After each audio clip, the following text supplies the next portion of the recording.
Richard Flint, welcome to the conversation today. Well, thank you very much. I'm excited to be here. It is a pleasure to be with you. You're joining us from the Virginia area. I'm south of Salt Lake City in Utah.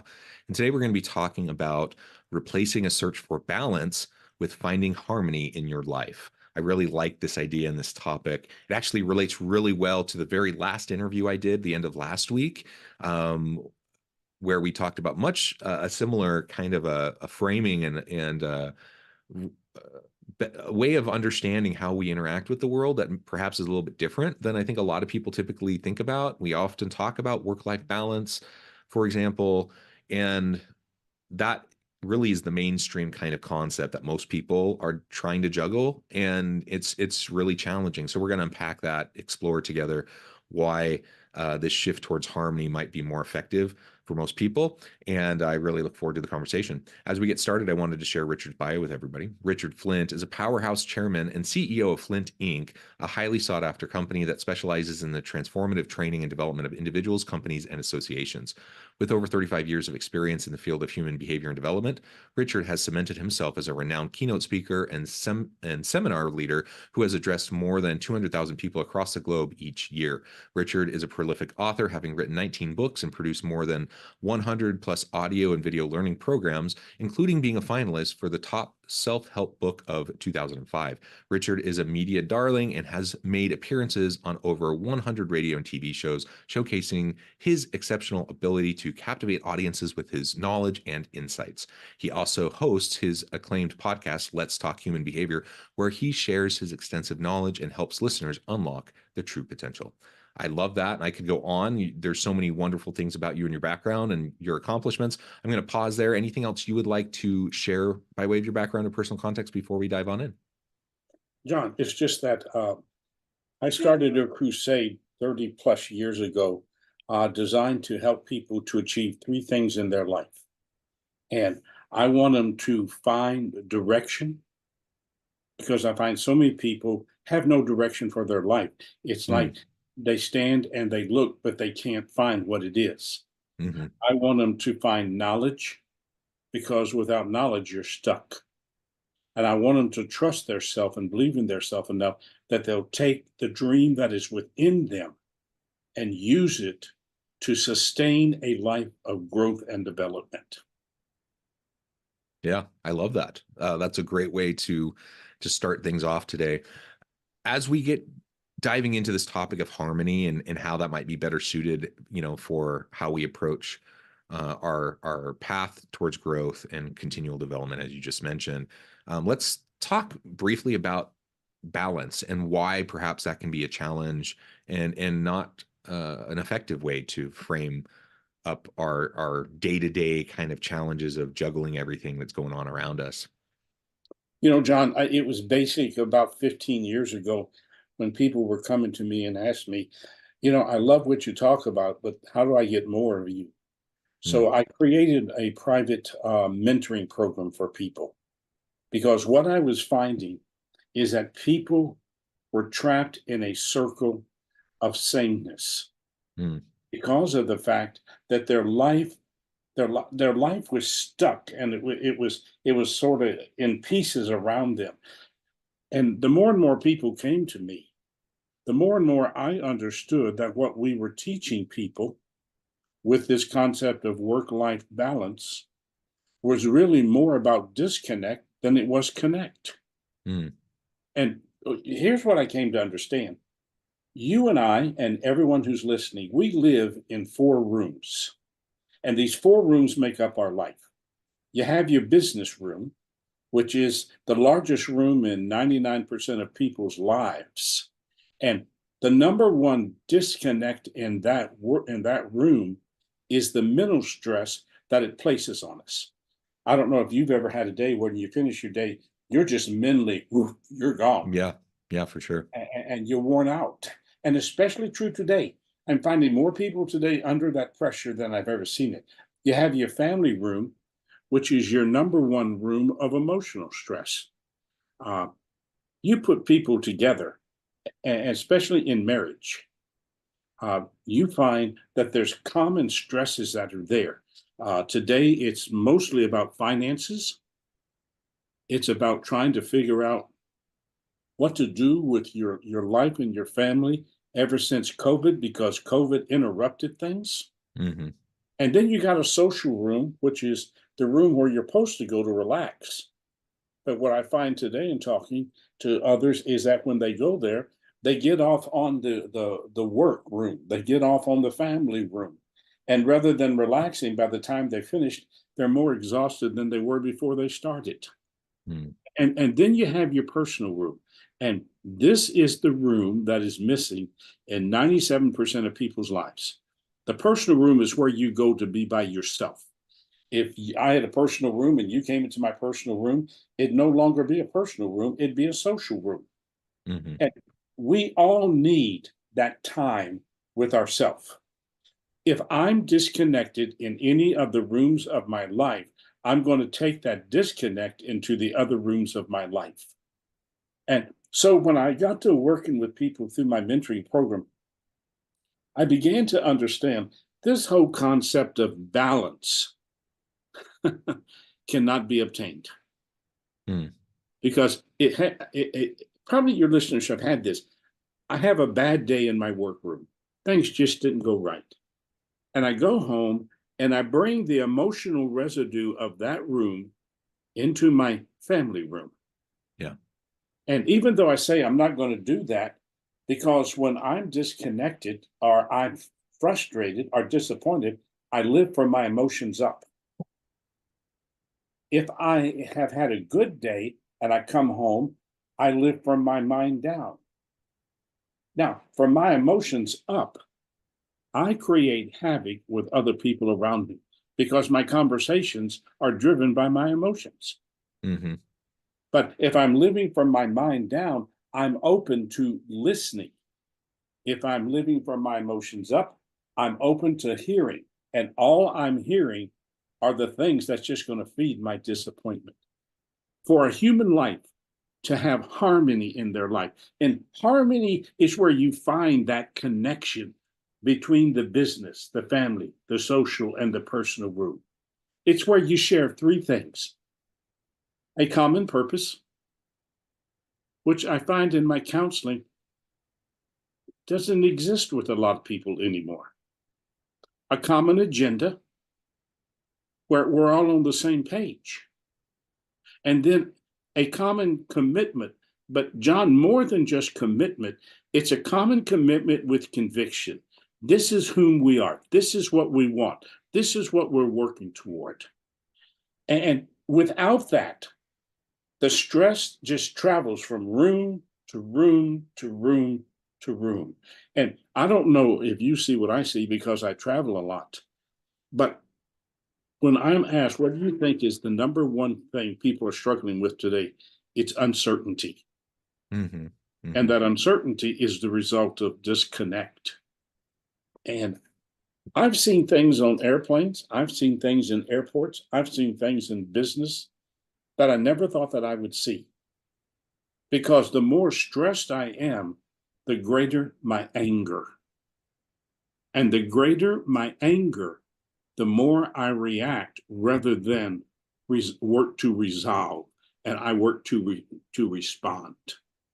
And I'm seeing this growing, John. I'm seeing it growing at a way that in all my years I've never seen it happen before.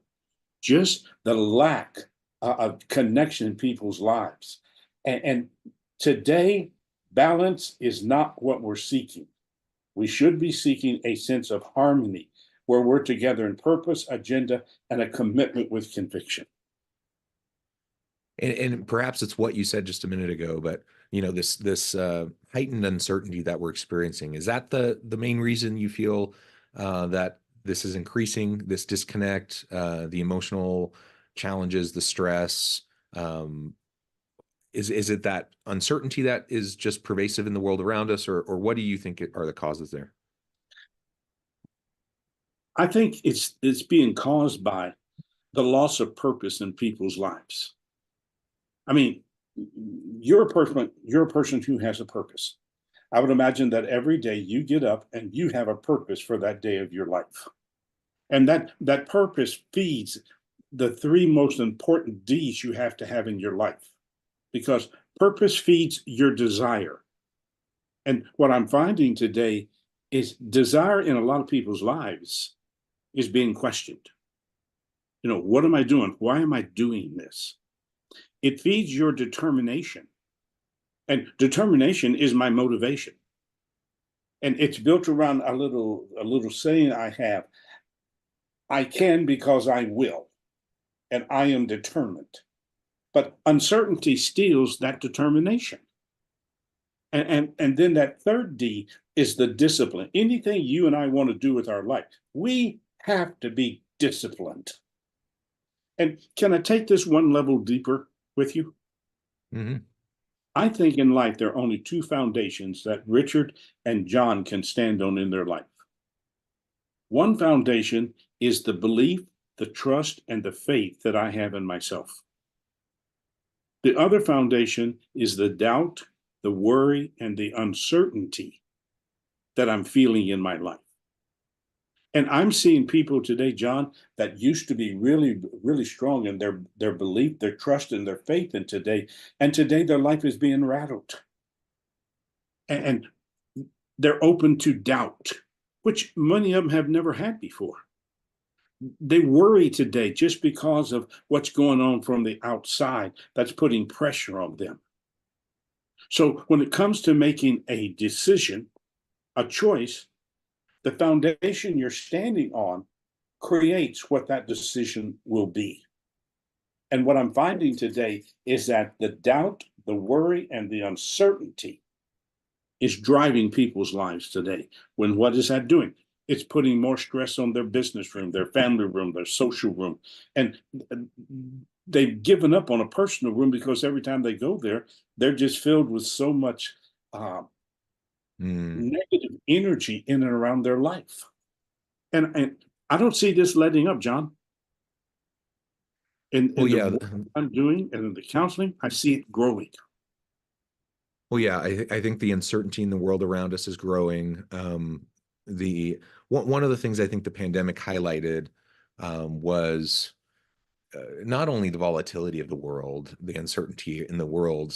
That's absolutely true, but it really highlighted a lot of the disparities we see throughout the world. It caused a lot of people to question institutions, and I think trust. Already waning for a lot of younger generations. Having diminished trust in institutions. I think that has spread, to all generations to some extent, more than it was before. I think that's part of it. I think the constant change, the constant disruption that we're all experiencing. Some of it's technologically driven, some of it's social, political, whatever. There are just all these different facets being layered on each other. And I think ultimately people, during the pandemic certainly felt this.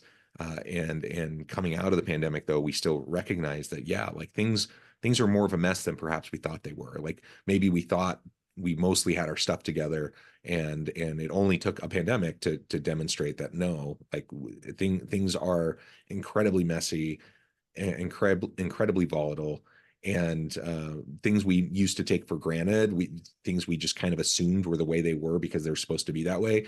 A lot of that has also receded, and gone away, and so the certainty that people held has faded.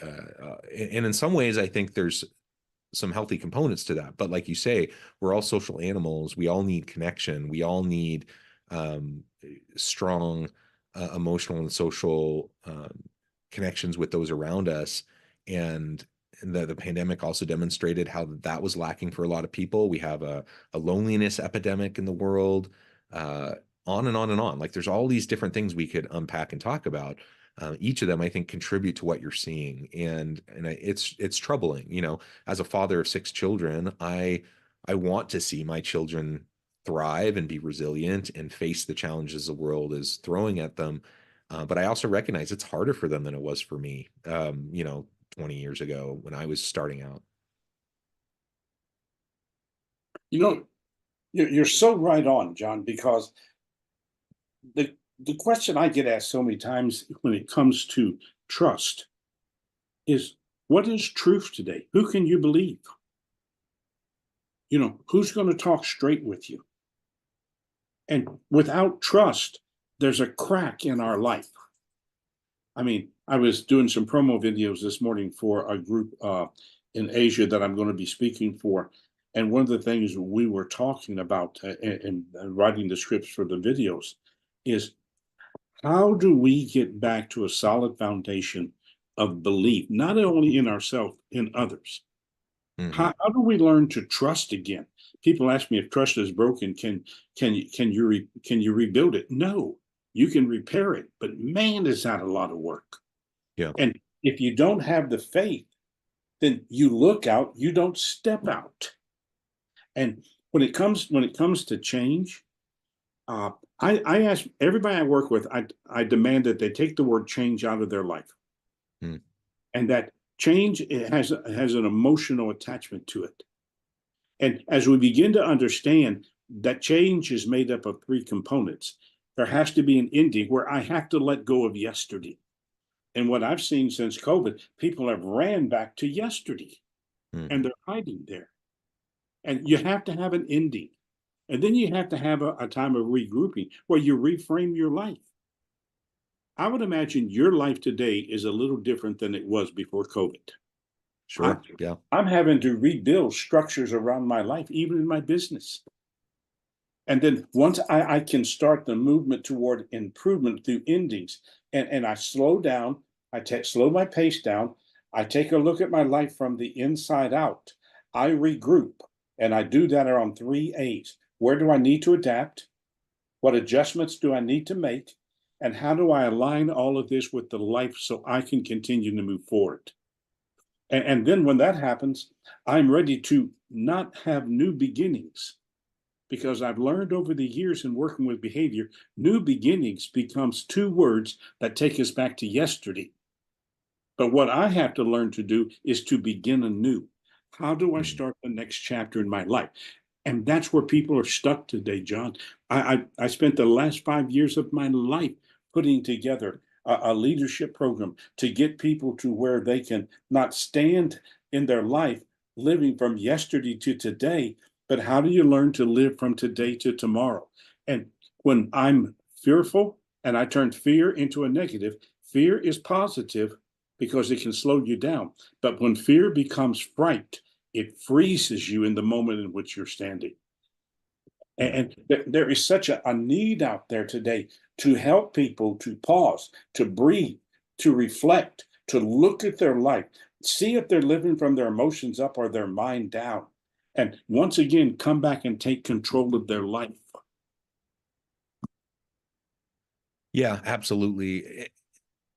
So I'm wondering, maybe in the time we have remaining, um, if we can start to think through and talk through what it looks like when people start to work towards harmony instead of balance, when they start to work towards this reconnection with others, embracing, leaning into the uncertainty and the messiness of the world, finding more confidence in themselves so they can navigate that. What does that harmony look like for you? How do we start to achieve it? John, step number one, I got to get in peace with myself. I've got to come and look at my life from the inside out, because I bring to others in and around my life who I am in this particular situation. So I got to get back to being Richard. And I find that so many people have lost that. The second thing is, I've got to find a purpose for each room of my life. What's my purpose in business, family, social? And you do that through my four questions of life.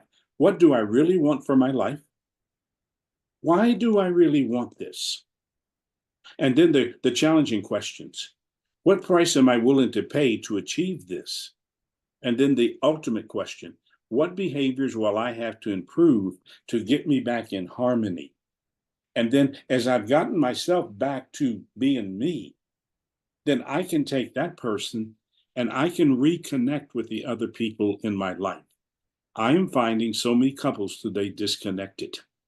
Mm. I'll tell you, in the last month and a half, I've probably had 20 couples reach out to me that are understanding their disconnect. And the disconnect is because of what's happening in the other parts of their life. They've lost what it is that brought them together in the first place. I believe that every couple is brought together by a something. And that something is what holds you together. And if you lose that something, you lose the purpose of the relationship. And then once we find that, then we have to find out, how can we come back to be not one. When I was on the church staff, and when I would do marriage ceremonies, I'd never say to become one. Because if two people become one has to give up something for the other one. But to me, how do we learn to function together? Two people together.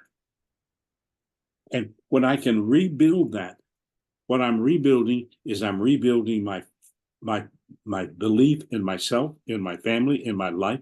I'm learning to trust in myself and others. I'm learning to have the faith to understand that if I live in doubt, worry, and uncertainty, I punish everybody else around my life. So how do I find that belief, that trust, and that faith in myself, so that every day I can bring value to other people? And if you do that, you no longer look for balance, because you ain't going to balance your life, but you can find harmony. Yeah, we can chase our tails all we want, trying to find that elusive balance, and it's just not going to happen. And you find yourself at different points, at different life stages, different career stages, different family stages, social stages, all these different rooms, like you talk about. Like, we at different points in time, we have different needs in each of these areas. We have different responsibilities and points of accountability in these different areas. And so trying to continually balance between everything, just it sounds nice, but it just adds stress, anxiety, and a constant feeling that I'm not being successful. I'm not achieving. Why am I such a mess? That's what I hear from people all the time. My life is a mess. I'm like, well, I mean, maybe, but everyone's life is a mess. It's not like everyone has all sorts of craziness in their lives. Everyone has hard things. Everyone has good things. And it's not about your life being a mess, but if you feel dragged down each and every day because of that kind of guilt and shame around you not being able to quote unquote balance your life, that's not helping you. That's only making it harder to move forward. So I really like this focus on harmony.